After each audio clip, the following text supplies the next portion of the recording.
All right. I'm getting straight into this. I'm not even going to do an intro. I'm flat out pissed off for multiple reasons. Multiple reasons. We're going to talk about Jalen Hurts. We're going to talk about this Eagles defense. We're going to talk about CJ Garner Johnson. We're going to talk about Jake Elliott.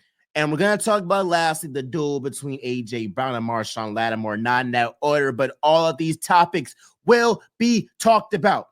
First thing, I'm going to talk about Jalen Hurts. All you Eagles fans that have been down this man, Jalen Hurts, and saying that anybody in this system, anybody playing quarterback would flourish in this system with all these weapons. Well, guess what? Since 2022, the Eagles are 0-4 without Jalen Hurts. 0-4. So whether it's Garner Minshew, whether it's Kenny Pickett, it doesn't matter, bro. At the end of the day, it's not as easy as it might look. It might seem easy because Jalen Hurts makes it look easy, but it's not as easy as you might think it is. It really isn't. And I'm looking at a Packers team that without Jordan Love, Malik Willis is 3-0 this season. Oh, so a guy that is universally recognized as better than Jalen Hurts, his team doesn't skip a beat without him and is in fact undefeated. But the Eagles, the past 2 seasons, have what? Haven't won a game without Jalen Hurts. So I go off facts and not feelings, and I go off the fact that this Eagles team is not the same offense without Jalen Hurts. So maybe, just maybe, Eagles fans will take this game as an example to, at the end of the day, bro, at the end of the day, you don't know what you have until it's gone.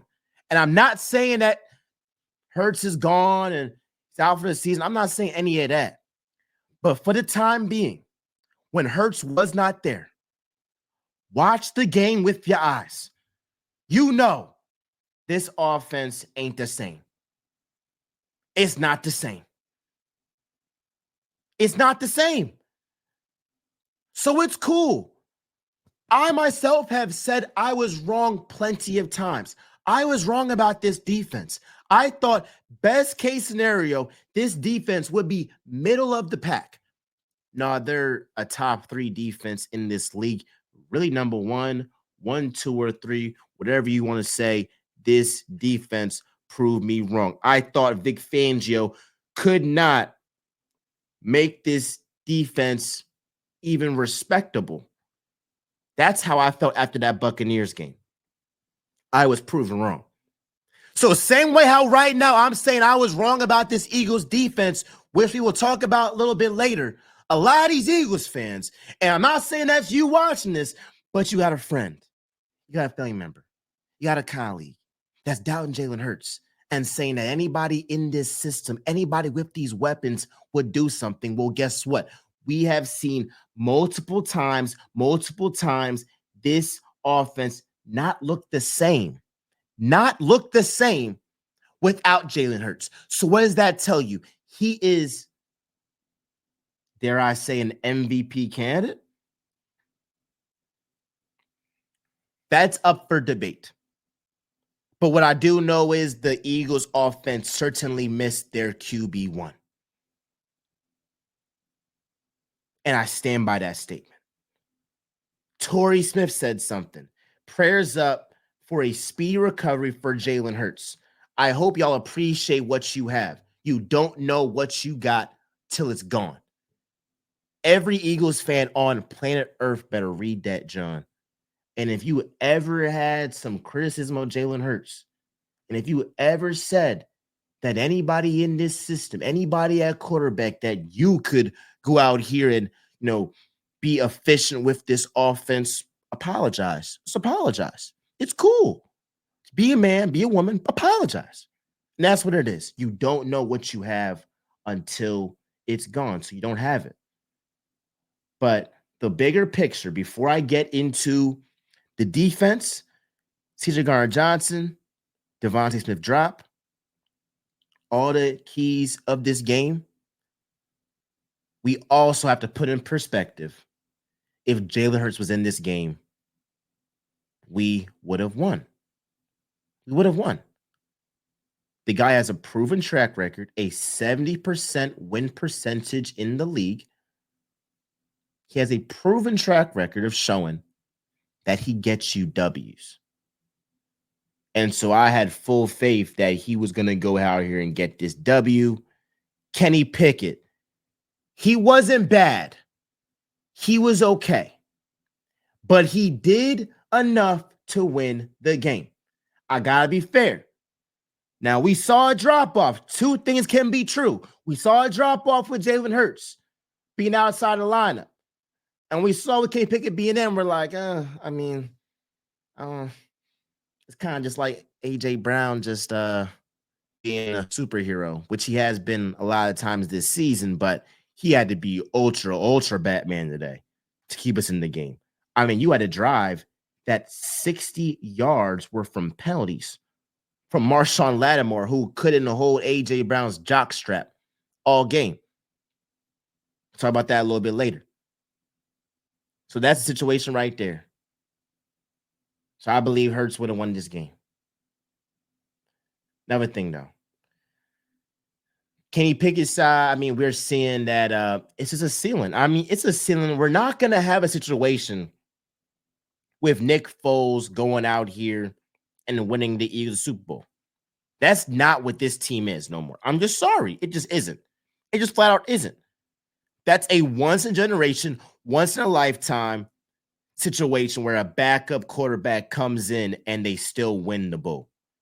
Best believe we're going to need Jalen Hurts to be healthy to compete, not even just win, to compete in the NFC.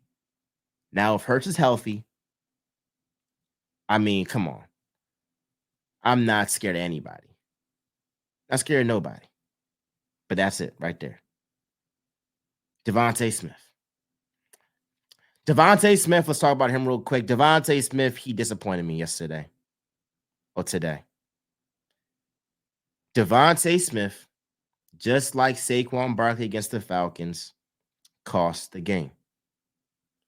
There's going to be a lot of sensitive fans saying, well, it doesn't come down to one play and winning players, sometimes these guys just make drops and it's part of the game, bro. All right, yeah, it's part of the game.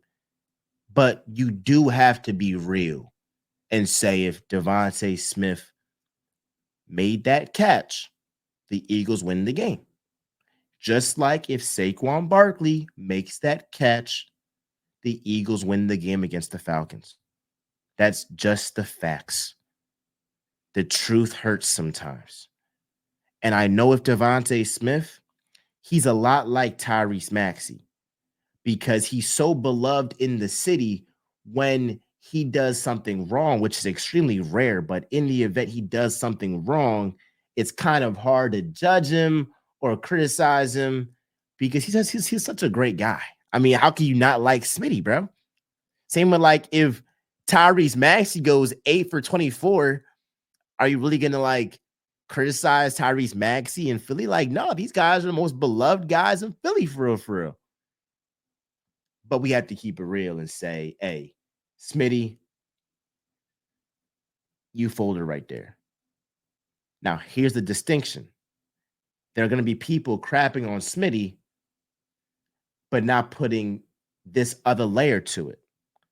I believe, similarly to how Saquon Barkley went to another level after that drop against the Falcons, I believe Devonta Smith will be fueled and will be on another level after this game right here. Best believe that. And if you want to be optimistic and if you want to look at the bright side of things, you have to look at this and be like, hey, at least this wasn't in the playoffs. At least this was against the Commanders. And look, this was their Super Bowl.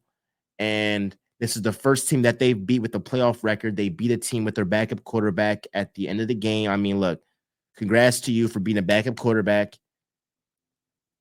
So in the big picture of things, the Eagles can definitely bounce back from this. I've been hearing that the Eagles defense was the weakest link. The Eagles defense didn't show up against the Commanders. If you're just looking at the box score, then yeah. But I actually watched the game with my own eyes. I watched the game with my own eyes, and what did I see? A defense that forced 5 turnovers. 2 picks, 3 fumbles. 2 picks, 3 fumbles. The Eagles won the turnover battle by 4. 4. 4. So in the Commanders' final 4 turnovers, the Eagles offense, this Eagles offense, y'all, got 6 points. 6 points off 4 turnovers. That's the game. That's the game. Because the Commanders went ahead and scored 5 touchdowns when the Eagles, after that first quarter, didn't score a touchdown. So, yes, the Eagles went out to that big lead, for sure. For sure. And that was very commendable and all that stuff. And yes, they had their best start of this season in the first quarter by a mile. I mean, you're talking about 21 first quarter points compared to 27 first quarter points all season prior to that. So that's like a big thing for sure, for sure, for sure. But ultimately, it's like you got to be able to capitalize off turnovers. It's like if the defense keeps keeps forcing turnovers and you're not capitalizing, you're doing your defense a disservice. That's what that was. So, was this the defense's best performance all season? No, it wasn't their best. And the secondary wasn't as good as it has been in previous games. But, dog, they were far from the reason the Eagles lost this game. It was offensively. Because if you win the turnover battle by 4 turnovers, and I'm not counting that Avonte Maddox turnover at the end,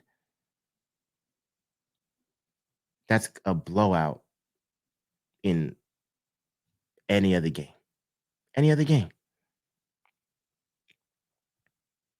Jake Elliott. Then we get to CJ Garner Johnson. Jake Elliott is concerning me. He is.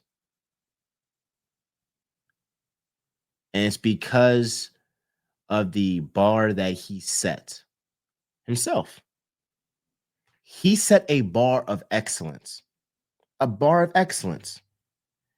This season, he hasn't been excellent. He's been better.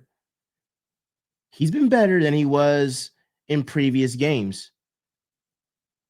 But he hasn't been excellent this season. He's 1 for 7 on 50-plus yard field goals. I know I'm asking a lot from the guy because he kicked 4 field goals in this game. But you set that high bar, Jake Elliott, and I'm expecting excellence from you. When you missed that 56-yard field goal, that was big. That was huge. It just was. It was huge.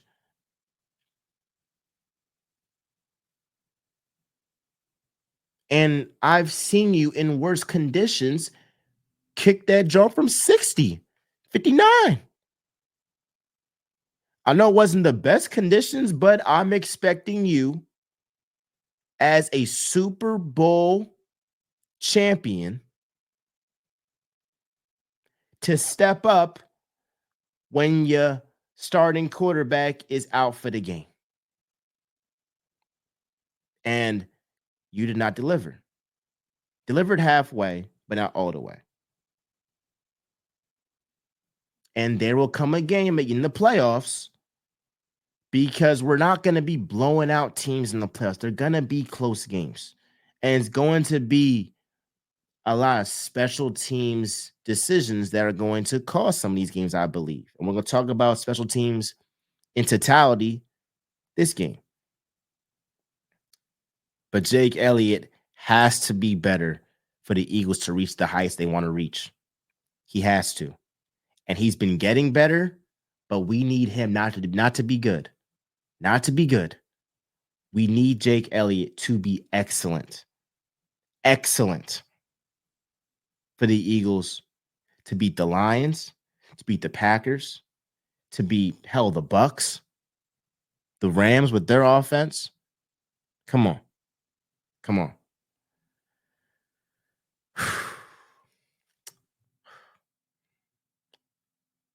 CJ Garner Johnson. I want to preface this by saying I have a lot of respect for CJ Garner Johnson. I have a lot of respect for CJ Garner Johnson. But y'all know what this is, bro. It's real talk with MJ. We always keep it real. CJ had a great game before his ejection. But there's no excuse to be ejected. I don't know what happened in terms of if he said something to the Commanders' offensive player that hit him in the face or whatever the case may be. But CJ must have better situational IQ, better situational awareness to realize the team needs me. And we saw a drop off when CJ had to leave the game. You can't do that. We're down our starting quarterback. You can't be getting ejected, dog. They want you to be out of character. You already won. You already got the last laugh, bro. For real. You got a pick on a dumbass. Come on. You playing right to the opponent's hands because their mindset is, let's get this guy to be out of character. If we get him to be out of character, then that's a W for us. We have got to be more disciplined. And I think Vic Fangio will clean that up. He'll let them know that because it is unacceptable. But I am glad that Reed Blankenship in the post game had his guys back and was like, hey, I'm sticking with him and all this stuff. So happy for that. Last thing, A.J. Brown's a top 3 wide receiver. I mean, Marshawn Lattimore couldn't hold his jockstrap. He couldn't. And you have 8 receptions, 97 yards. Coulda, shoulda, would have been 120 some yards. Maybe a $130, $150 if Marshawn Lattimore wasn't holding cuz the whole entire game. So AJ Brown, keep doing you. You've been snapping. You've been on another level. And I like you man-to-man coverage against anybody. Nobody can guard you. You are always open. You're always open. Always open.